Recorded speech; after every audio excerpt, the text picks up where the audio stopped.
A small town with abundant and diverse wildlife was suddenly struck by a strange blight, changing everything. The town was plagued by mysterious maladies that caused animals and people to become ill and die. There was a strange stillness, as the birds had all disappeared. People were puzzled and disturbed by the sudden deaths of both adults and children. The land had become silent and lifeless.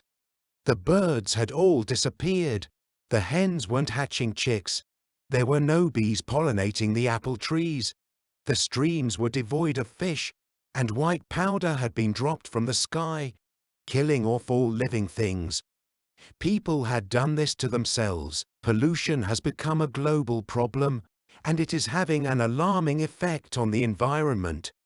This pollution is contaminating the air, earth, rivers, and seas with dangerous materials, causing irreversible damage to the world and its inhabitants. Radiation, as well as man-made chemicals, can enter into living organisms, often with unknown health effects. Over time, life has adjusted to its environment and a balance was reached. However, due to the fast pace of modern life, there is no longer enough time for such adjustments to take place, resulting in potential harm to humans and other living beings. Man's tampering with the atom and other forms of scientific advancement have led to a situation where new, synthetic chemicals are created on an annual basis in order to combat pests. These chemicals have the potential to make the earth unfit for all life if used too indiscriminately. The term biocide is more appropriate than insecticide when referring to the process of spraying poisons on the earth, as it has become a never-ending cycle of escalation over time. As insects evolve and become immune to the insecticides used, more toxic chemicals must be found.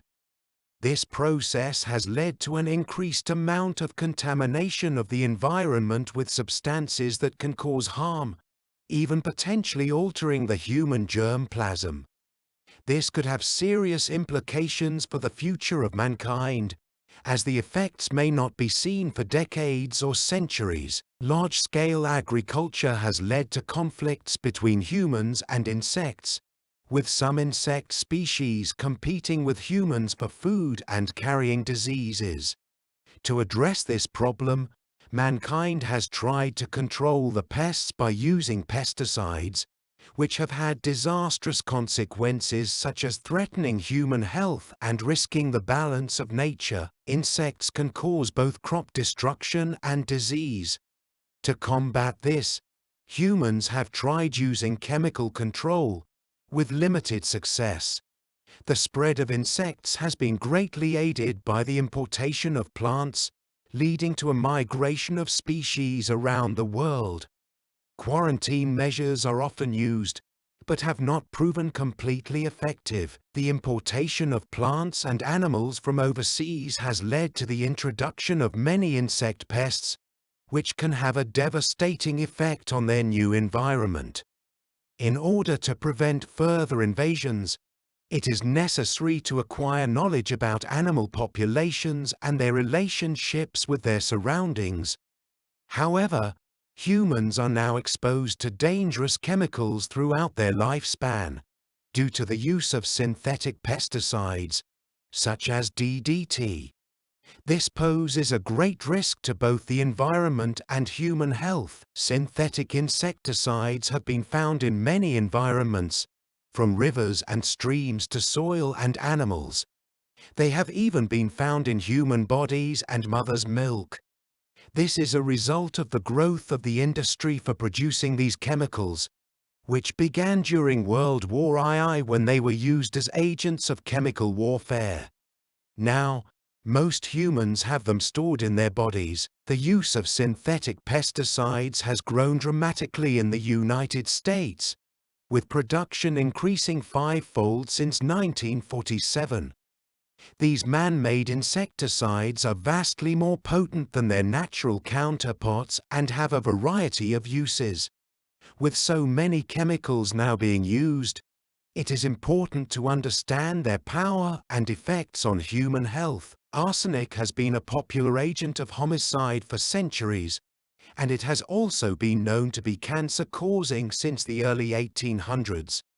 Even today, arsenic is still used in many pesticides and weed killers, and its use has caused chronic poisoning in humans and animals alike. Insecticides are dangerous chemicals used to kill pests and insects. However, they can be hazardous to human health if not applied properly. Chlorinated hydrocarbons such as DDT are the most common type of modern insecticide. Carbon atoms form the basis of organic compounds, both living and non-living. They can form simple molecules like methane, which is composed of one carbon atom and four hydrogen atoms, as well as complex proteins, fats, carbohydrates, enzymes, and vitamins. Chemists have discovered that it is possible to replace hydrogen atoms in methane with other elements, creating chlorinated hydrocarbons. DDT, dichlorodiphenyl trichloroethane, was first synthesized in 1874, but its insecticidal properties weren't discovered until 1939. It has since been used to fight insect-borne diseases and protect crops, leading to a Nobel Prize for the chemist who discovered its abilities. DDT is now widely used. DDT was initially believed to be harmless because of its first use on wartime soldiers, refugees, and prisoners. In reality, DDT is absorbed through the skin when dissolved in oil, and it is stored in fatty tissues such as the adrenals, testes, and thyroid. Even small amounts of DDT can have a magnified effect on the body, making it more dangerous than initially thought. Scientists are not sure how much DDT can be stored in the human body, although even small amounts of DDT can have detrimental effects on the body.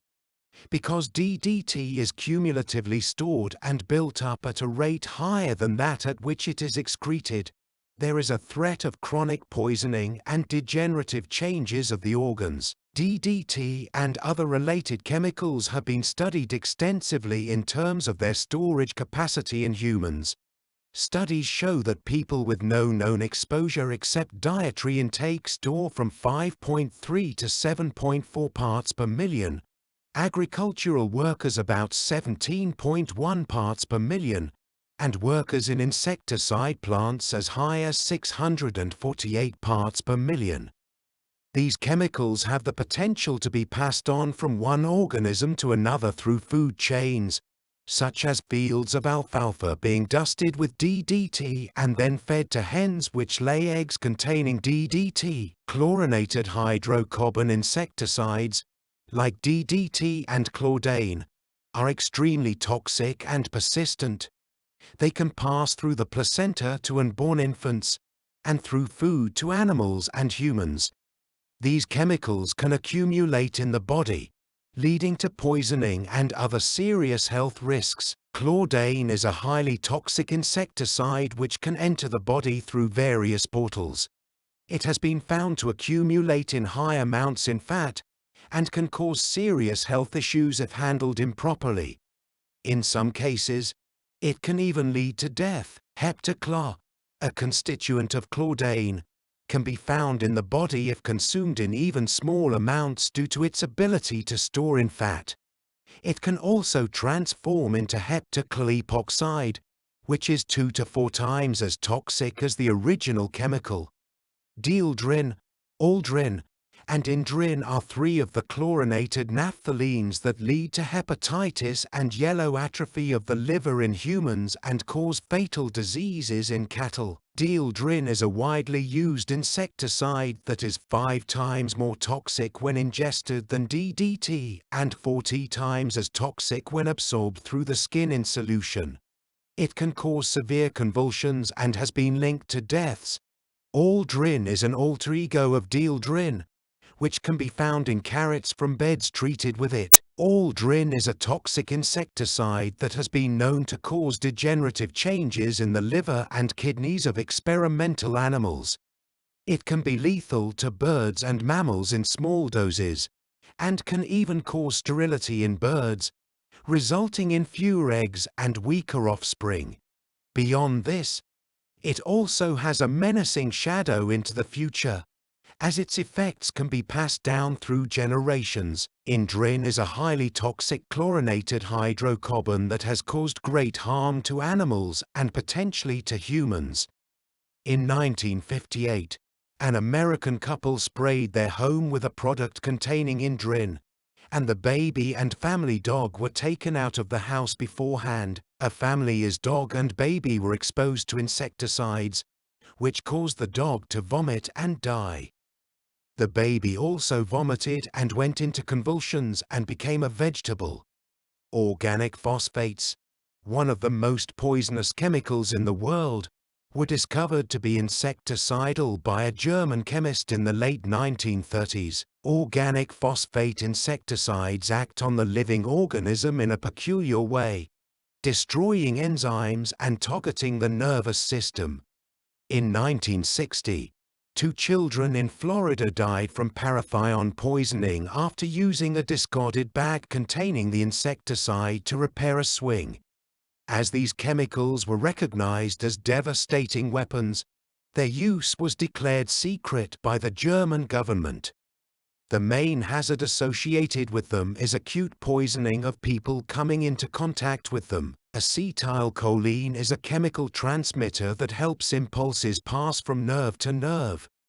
This chemical must be inactivated quickly so that the body does not become uncoordinated and experience tremors, muscular spasms, convulsions, or death.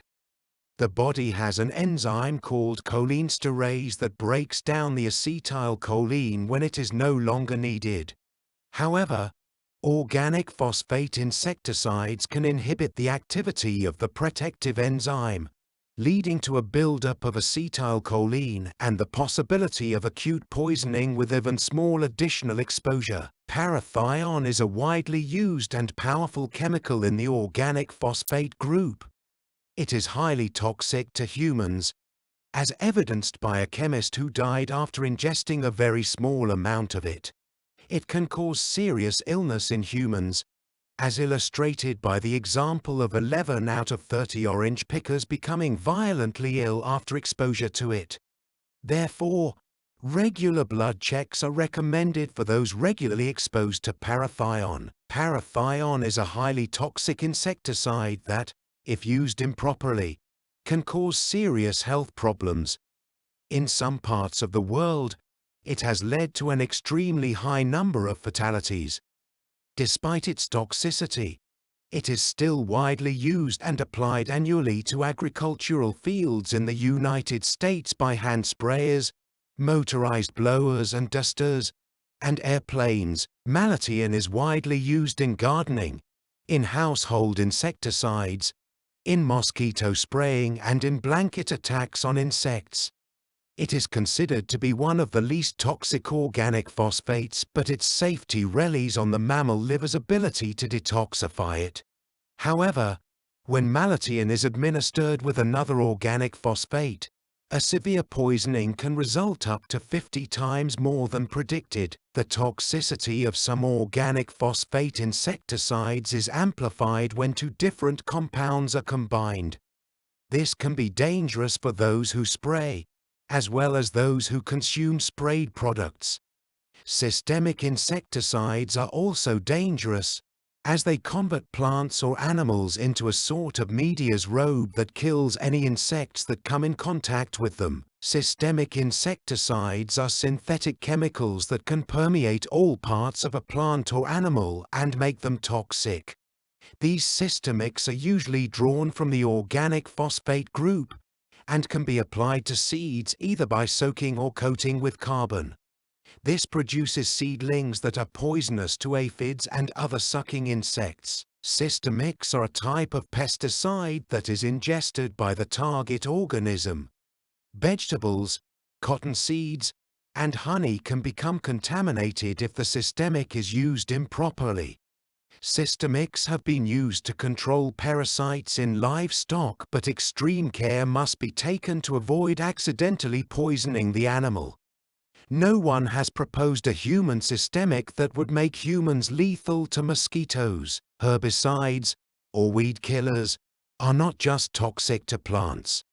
They also act on animal tissue and can cause a variety of issues such as general poisoning, stimulation of metabolism, malignant tumors, gene mutations, and more. Arsenic compounds are still used in both insecticides and weed killers, but their use has caused the death of many animals and made public waters unsuitable for drinking or swimming. Arsenic-based herbicides were used to destroy potato vines in England in 1951, but eventually a warning of their potential hazard was issued due to reports of poisoned cattle.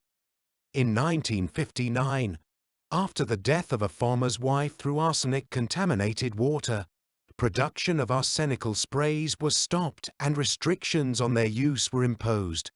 The most widely used herbicides today are 24D, 245 plank time, and related members of what is known as the phenyl group. While some experts deny these are toxic, medical authorities advise caution in their use due to reports of severe neuritis and paralysis in people who have become wet with them. 24D is a weed killer that can be dangerous when used. Experiments have shown it has the ability to disturb respiration in cells and damage chromosomes. Other phenols, such as dinitrophenol and pentachlorophenol, can also be dangerous, with pentachlorophenol being fatal in certain cases. A man died after accidentally coming into contact with a concentrated chemical from a drum. Indirect consequences of the use of herbicides have also been observed, such as animals becoming attracted to wilting vegetation that has been sprayed, even if it is not one of their natural foods. If the herbicide is poisonous or the plant itself is poisonous, dangerous or contains thorns or burrs, then this attraction can have disastrous consequences, as seen in cases of poisoned livestock and poisoned bees. Wild cherry, when sprayed with 24D, has a fatal attraction for cattle due to the changes it brings about in the metabolism of the plant, such as an increase in sugar content. This chemical also increases the nitrate content of certain plants, which can be toxic to ruminants if consumed in large amounts. As a result, many deaths among cattle have been linked to nitrate poisoning caused by these sprayed weeds. The use of 24D to spray corn has been linked to an increase in silo deaths, where men have entered silos with large amounts of nitrates and released poisonous nitrogen oxide gases. Nitrogen oxide gases can cause diffuse chemical pneumonia, which is often fatal. This pollution of the environment has many sources, but water has become the most precious resource and is in short supply. Water has become a victim of human indifference. Pollutants such as pesticides have been mixed with domestic and other wastes, making them difficult to detect and remove from water sources. This has created a major concern for the safety of drinking water around the world. Pollution of water with insecticides is common and can be very dangerous. This is evidenced by an example in Pennsylvania where the drinking water contained enough insecticide to kill fish within 4 hours, as well as a study conducted by the United States Fish and Wildlife Service that found DDT in all fish tested from a creek in a forest area that had been sprayed with DDT for spruce budworm control. Investigations into DDT pollution in a remote creek 30 miles from the nearest area sprayed for budworm control revealed that the fish in that creek, too, contained DDT. This raised the question of whether the chemical had reached the creek via fallout or hidden underground streams. Groundwater contamination is a widespread problem due to the way rain seeps down through soil and rock, reaching a zone where all the pores of the bedrock are filled with water. This groundwater then travels unseen until it reaches springs and wells, or contributes invisibly to streams and rivers. Polluting the groundwater is pollution of water everywhere. In 1943, the Rocky Mountain Arsenal in Colorado began to manufacture war materials, and later, 8 years later, it was leased to a private oil company for the production of insecticides. Reports then surfaced of livestock sickness, crop damage, and human illness from farms several miles away that were using shallow wells for irrigation. A study undertaken in 1959 found that several hazardous chemicals, such as chlorides, chlorates, salts of phosphonic acid, fluorides, and arsenic, had been discharged from the Rocky Mountain Arsenal and had found their way into the groundwater. The most disturbing discovery was that 24D, which hadn't been manufactured at the arsenal, had formed spontaneously in the holding ponds due to other substances discharged from the arsenal. This raised concerns about the possible interactions between chemicals in rivers, lakes, reservoirs, and even drinking water, which could be dangerous if rearrangements of atoms occurred under the impact of ionizing radiation. The National Wildlife Refuges at Tule Lake and Lower Klamath Lake in California are being contaminated by pesticide residues from agricultural lands nearby. The water is supplied to the refuges by return irrigation flow, which is carrying the insecticide residues. In 1960, biologists found dead and dying birds, fish and plankton containing these toxins. It appears that the contamination is building up in the refuge's waters. The 3 refuges of the Pacific Flyway are vital to the conservation of western waterfowl.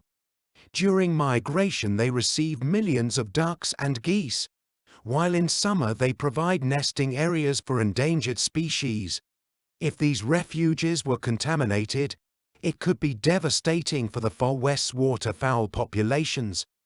Clear Lake, California provides an example of how pollutants can enter a food chain and damage an ecosystem. In the 1940s, fishermen and resort dwellers on a lake shared its habitat with an annoying small gnat. To control it, they used an insecticide called DDT. Initially, the method was successful, but by 1954, more of the chemical had to be added in a higher concentration. This led to the sudden death of over 100 western grebes, suggesting that other life in the lake was affected. The western grebe is a breeding and winter bird at Clear Lake, characterized by its white neck and black head. In 1954 and 1957, when DDT was sprayed as an insecticide, some of the grebes died. When someone analyzed their fatty tissues, they found high concentrations of DDT. It turned out that the poison had been picked up by the smallest organisms in the lake and concentrated as it passed up the food chain. Plankton organisms contained 5 parts per million of the insecticide.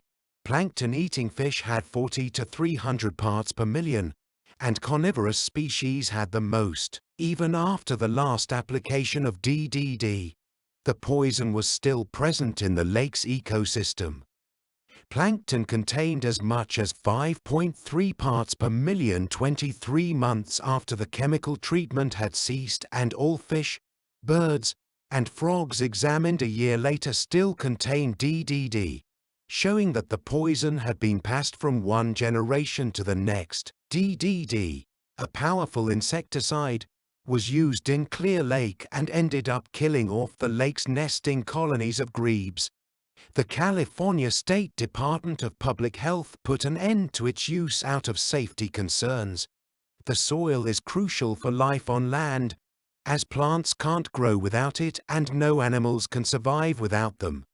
It is also true that soil depends on life. Its origin and maintenance relies on living plants and animals. Soil is a creation of life, formed from inert materials such as rocks which were gathered together by volcanic activity, water erosion, and frost.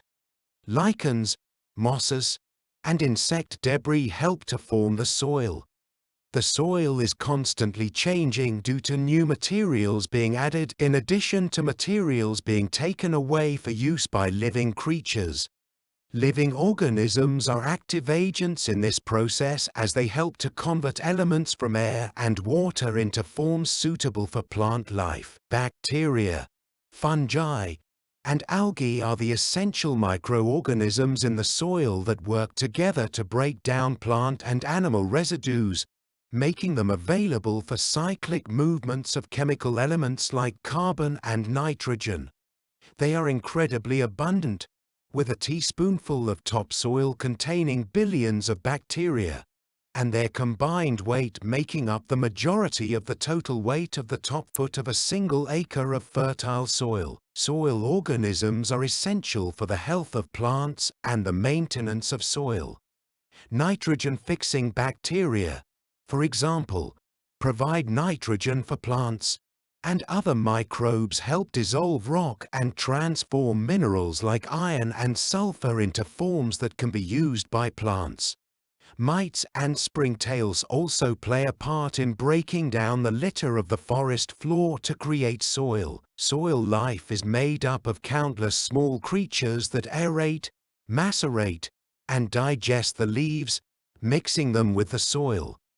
The earthworm is the most important inhabitant of the soil, as it helps to transport soil and organic matter from the surface down into its burrows, creating a layer of soil that can be up to 1.5 inches thick in a 10-year period. Soil organisms are essential for the health and productivity of soil, yet they can be easily damaged by poisonous chemicals when they are introduced directly into the soil or carried down by rain. Studies have revealed that these chemicals can cause damage to the vital processes of the living world, such as nitrification. Chlorinated hydrocarbons, such as heptachlor, BHC, and lindane, have been found to reduce nitrification after only 2 weeks in the soil. They also prevent nitrogen-fixing bacteria from forming root nodules on leguminous plants, and disrupt the beneficial relation between fungi and higher plant roots. Insecticides can remain persistent in the soil for long periods of time, with aldrin being recovered after 4 years, toxaphene after 10 years, BHC remaining for 11 years, and heptachlor persisting for 9 years. Soil contamination from insecticides can build up over time and become very dangerous. Arsenic provides a classic example of this. The arsenic content of cigarettes made from American-grown tobacco increased by more than 300% between 1932 and 1962, despite its replacement by synthetic insecticides for spraying on growing tobacco. Arsenic residues from the use of arsenical insecticides on tobacco plantations is a major cause of arsenic contamination in both soils and plants. Soils high in organic matter release smaller quantities of poisons, while carrots absorb more insecticide than any other crop studied. A leading manufacturer of baby food has had to reject certain fruits and vegetables, such as sweet potatoes from California and peanuts from the southern states, due to their contamination with the insecticide BHC. The chemical gives the food a musty taste and odor, and can be difficult to remove, causing the company financial losses. In 1955, hop growers in Washington and Idaho undertook a large-scale program to control the strawberry root weevil. They chose heptachlor, an insecticide, to do the job. However, within a year after the heptachlor was applied, the vines in the treated yards began wilting and dying. 4 years later, the soil still contained heptachlor and could not be corrected, leading to the United States Department of Agriculture belatedly withdrawing its registration for such use. In 1960, a group of specialists met to discuss the hazards that come with using chemicals and radioactive substances to contaminate the soil. They concluded that doing so could potentially lead to destruction of soil productivity and might cause other species to take over. Most plants are either destroyed because they are poisonous or crowd out food plants, or because they happen to be in the wrong place at the wrong time. We should think carefully about the consequences of disturbing natural relationships between plants, the earth, and animals. One example of this is the campaign to destroy sagebrush in the West, replacing it with grass. This landscape has evolved over millions of years, and its integrity should be preserved. The sagebrush evolved to fit the environment of the Western Plains, and two animals that adapted well to it were the pronghorn antelope and the sage grouse. The range of both of these animals coincides with the range of the sagebrush, and it provides them with shelter and food. Sagebrush is an essential plant for animals in the West, such as antelope and grouse. The antelope depend on it for winter food, as its gray-green leaves cling to its dense stems, while the grouse feed on it on exposed ledges or after being led to it by the antelope. It also provides food for mule deer. In recent years, the land management agencies have been trying to satisfy cattlemen's demands for more grassland by removing sagebrush. This is not in line with nature's goal of having bunch grass growing under the shelter of the sage, as annual precipitation in the region is not enough to support good sod-forming grass. Sagebrush is important to winter grazing livestock, as half the year it is their principal forage and of higher energy value than even alfalfa hay. Spraying sagebrush lands with herbicide has a variety of negative effects. The most obvious is that the antelope, grouse, and other wildlife associated with sagebrush will disappear along with the sagebrush itself. Additionally, the lush green grass that results from the spraying does little to help livestock during winter storms, as they are accustomed to relying on sage and bitter brush for sustenance. Finally, spraying also eliminates many plants that were not intended targets. An example of this kind of ecological destruction can be found in the Bridger National Forest in Wyoming. According to Justice William O. Douglas, the Forest Service was pressured by cattlemen to spray sagebrush so they could have more grasslands. However, the spray also killed a green ribbon of willows that provided habitat for moose and beavers and allowed trout to reach great size. When Justice Douglas visited in 1959, he saw the vast, incredible damage done by the spraying. Every year, 4 million acres of rangelands are sprayed with chemicals in the U.S. Other areas such as utility corporation lands, mesquite lands and timber-producing lands, as well as agricultural lands, non-crop lands, and private lawns and parks, also receive chemical treatments for weed control. This is in addition to roadside spraying, making the total acreage receiving these treatments an extremely large figure. Roadside brush control is widely practiced to improve visibility and avoid damaging wires, but it often has negative side effects. These include economic costs that are not always taken into consideration.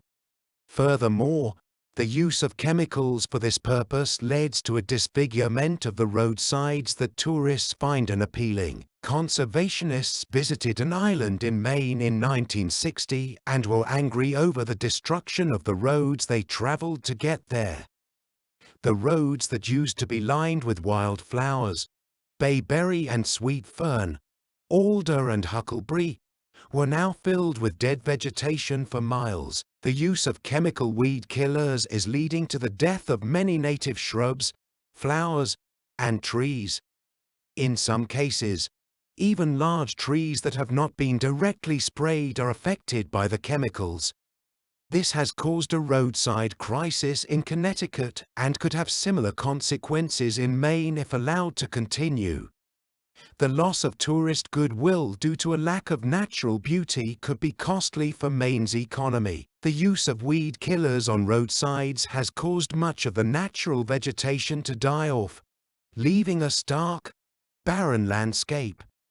This destruction not only harms the aesthetic beauty of the area, but also disrupts the delicate balance of nature, as the plants provide essential food and shelter for birds and small animals.